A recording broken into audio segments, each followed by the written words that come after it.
So, good morning. Welcome to Yoga Beyond the Mat. We are on day 15 today.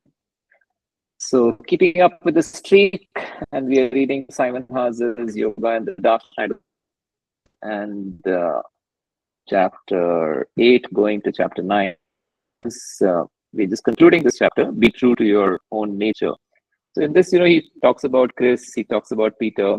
Chris, he had interned initially thinking of becoming a lawyer and how Chris was almost feeling very stuck in the matrix, and how he called being in a law firm a slaughterhouse for the soul, and that really struck a chord when Simon also might have connected, though he didn't say directly. He said that later this made a lot of sense to me. Later in our practice, we also call, not in a derogatory way, but a school environment, a typical school environment, which is not focused on understanding Atma and also the Gita wisdom, is basically a slaughterhouse. You're constantly taught how to compare, compete, contrast. It's a fairly hypocritical setting because they tell you to cooperate and collaborate, but at the end they celebrate individual success and excellence, which is the paradigm now. I think that's the yuga. And also that what it does is creates a cycle of quarrel. What Kali Yuga is all about. So if our people to collaborate and cooperate, there's a lot more wisdom that they can get outside of school. And I think having these small cooperative gurukuls in every neighborhood is so important for kids growing up.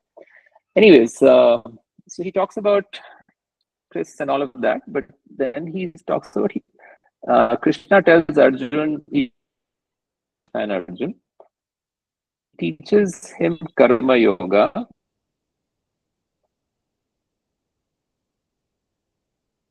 which is skill. First step, Krishna explains, is to work in harmony with the gifts of our nature, with the way we are built. Krishna refers to work and nature, personal dharma, or in Sanskrit, swadharma. Ideally, this is work we are good at. More importantly, it's work that feels right, natural, and aligned with who we are. So I wanted to share a slide on swadharma, which as Keshav Swami, he had created recently in a talk. And kind of it's like a table. Yesterday, and it's very interesting. You want to share something? Just a question. Just to read the connectivity for yesterday. Yesterday, were you at the same place or different place? No. This right now I'm at you can't hear me clearly. Yeah, it's there is cracking sometimes the voice.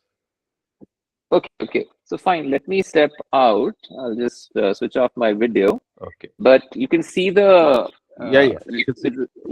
you can see the screen, right? I don't know why the cracking sound is there.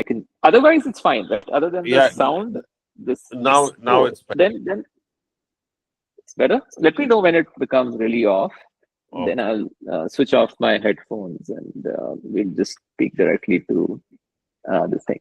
So important to understand Swadharma, because that's what he's referring to here. And sharing my slide will give you a perspective. So in the Varnashram system, the Varnas, or the natural areas of work for people, were defined as someone who ideas person, like Brahmin, but it's an ideas person is kind of represents the society as its head.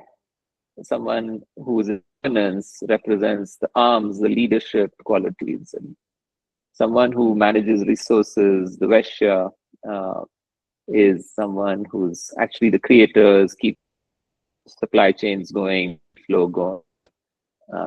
So this represents the stomach. And who are inclined in artistry, they want to produce new with their hands or skills, performing arts and other things. They are represented in the society as a whole body, as its legs. So it's one unit, right? Body, the head, arms, stomach, legs is one unit.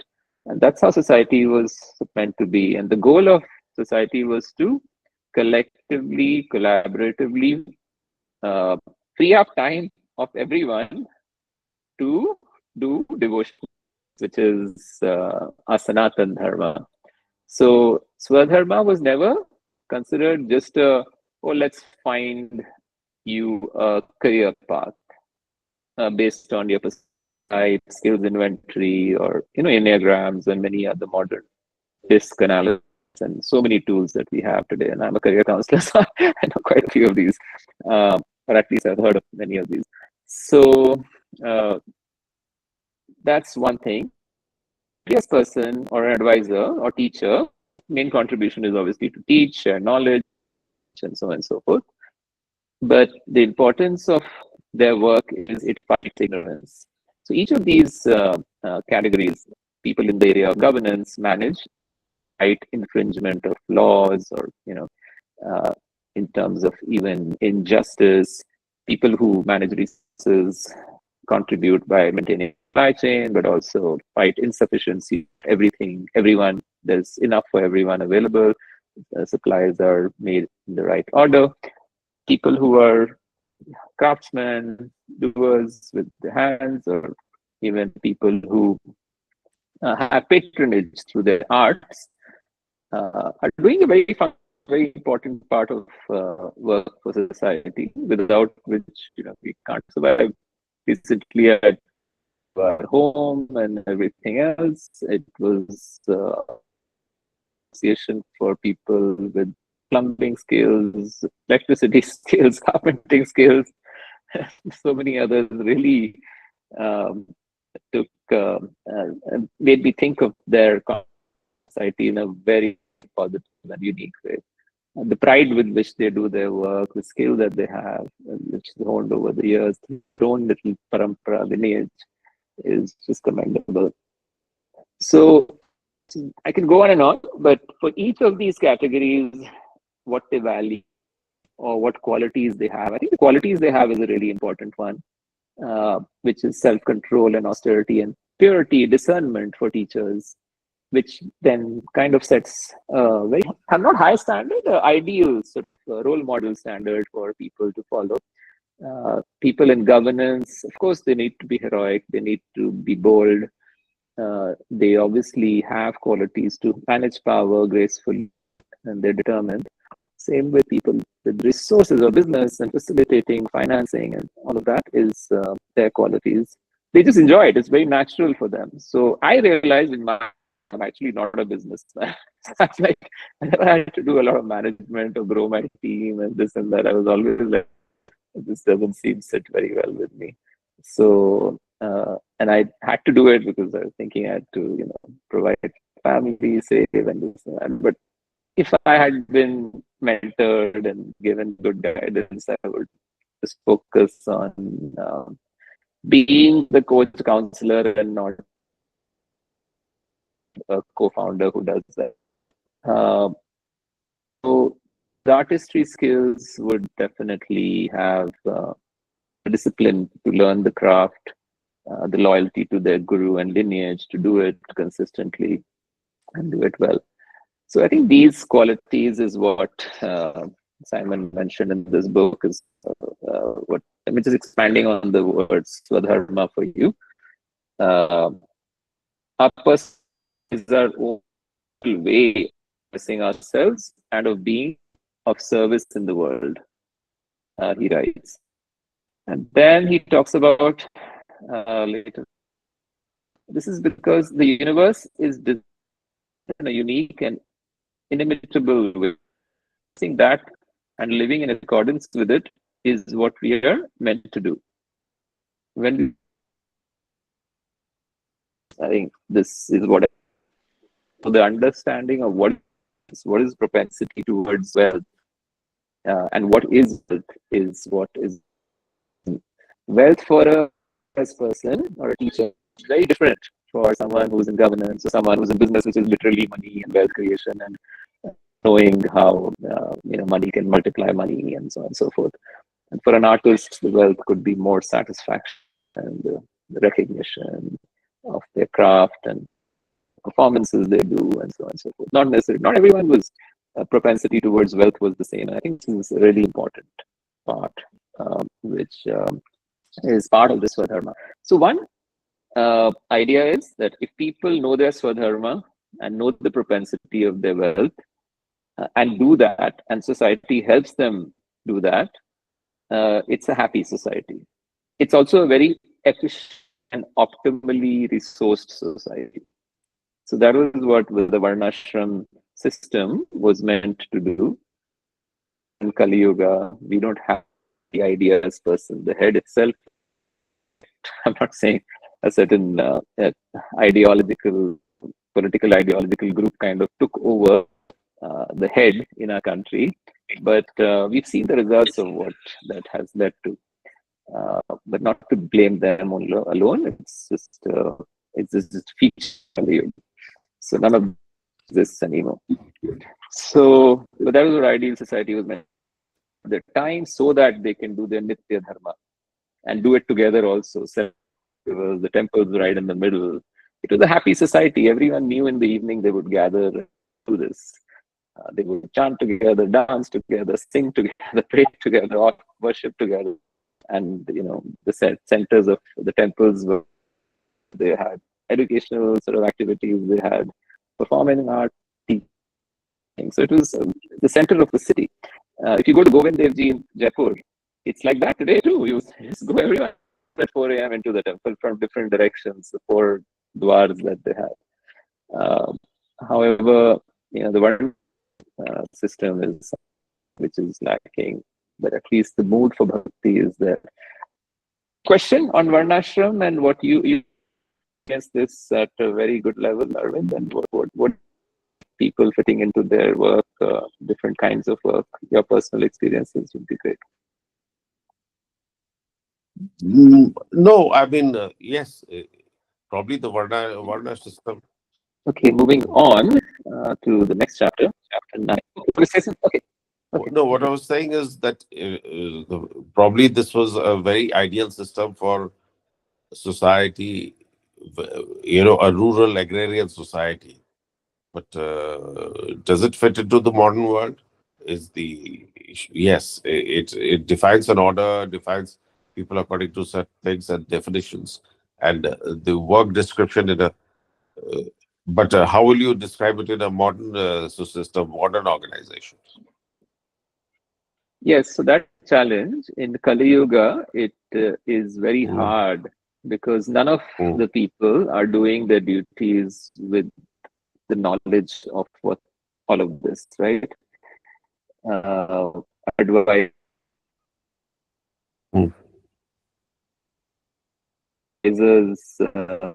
or teachers are not necessarily in it for, democracies of self-control, austerity, or purity. They are to ignorance. They have their own agendas. When I say ignorance, the ignorance is from the illusion aspect. Like, do we know that in the heart of heart, is the teacher aligned of Atmagyan? And are they valuing the idea of devotion, which will help them spiritually advance? The teachers were supposed to be advanced and practitioners or acharyas. They could be teaching many crafts, but their Nitya Dharma was very well established because they had studied spiritual science carefully. So we don't have the head, and that's where the society in place, we don't have a head in place, we have advisors and teachers in place, so the rest of the society anyways gets corrupted. So yes, getting it back is kind of impossible, but if you look at our the nature of Kali Yuga, but we can create our own life to be closest to this. No, for example, while living in you must be counseling so many students who are going on to become lawyers. Yes. Now, everybody who wants to become a lawyer probably doesn't have the skills. But then, yes, it's a sought-after profession, and many people want to become lawyers. So, how do you explain in this, division of work or being true to your nature that you have in this chart? Exactly. So I think getting people to understand what their propensities are. The three areas actually. One is in terms of what contribution they are really good at. So a teacher who knows them well and probably sees how they do mini projects or how they explain what they can say, hey, look, you are like touching Hanuman and saying, you just have to remember your strengths, and he goes off, right? So a teacher who can see the strengths Yeah. in a student is someone who's the ideas first. We lack those at the moment. I went to a school in yesterday, and it was such a great session. We did two sessions back to back topic, two different whatever. It, so many kids came up, and I was and actually felt very emotional.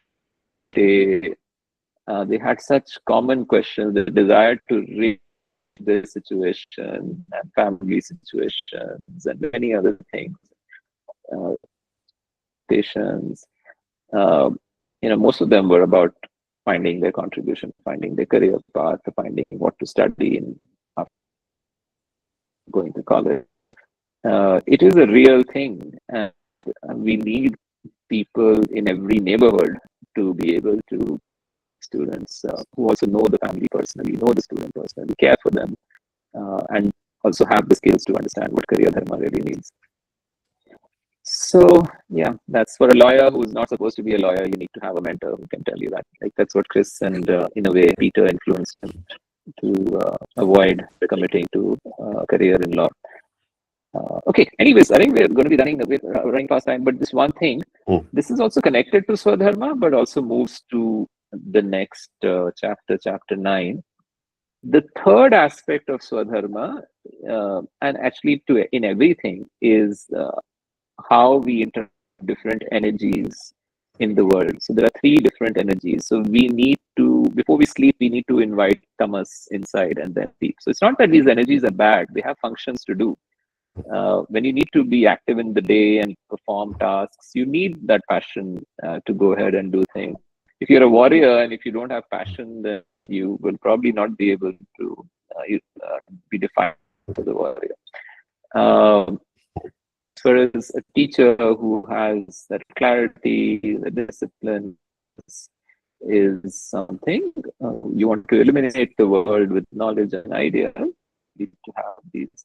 So in a way, it's linked. So sometimes we are internally for something, like for a specific role, but because of our disposition and circumstances, our predominant guna, or one of the three modes of nature, as Srila Prabhupada called it, was uh, uh, misaligned to our true nature or the work that we were supposed to meant to do in this world.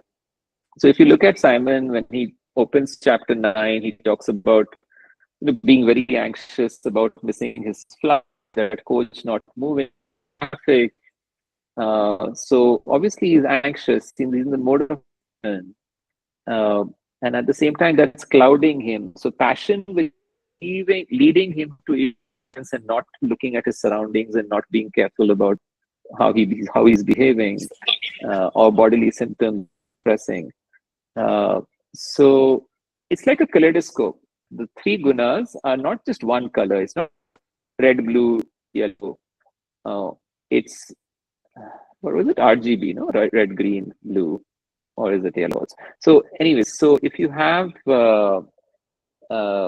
it's like a kaleidoscope of colors, and one shade moves to the another.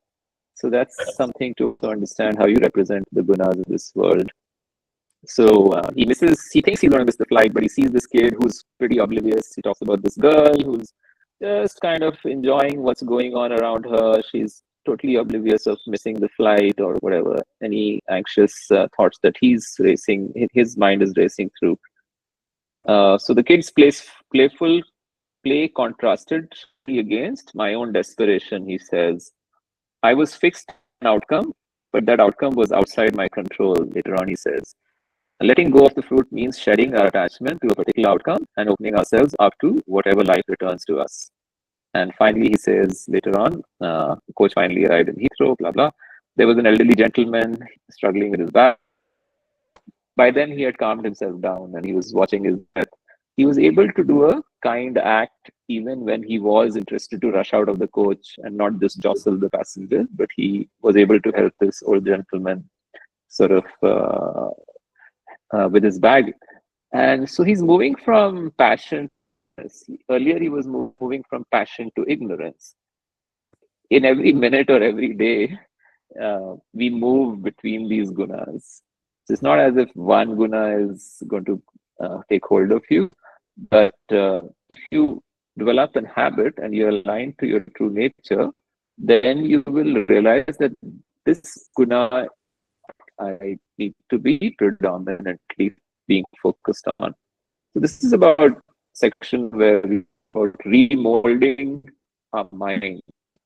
This is chapters, in a way, chapters, yeah, chapter 6 of the Gita would be remolding our mind. And then it's Bhakti Yoga.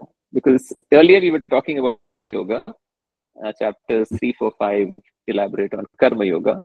Chapter 6 suddenly is put in the middle before we move on to Bhakti Yoga. Because unless we understand these gunas and remold our mind, we cannot really appreciate Bhakti. So, yeah, I'll end. Any reflections, thoughts? No, I mean, the basic theme is that keep enjoying your work and don't focus.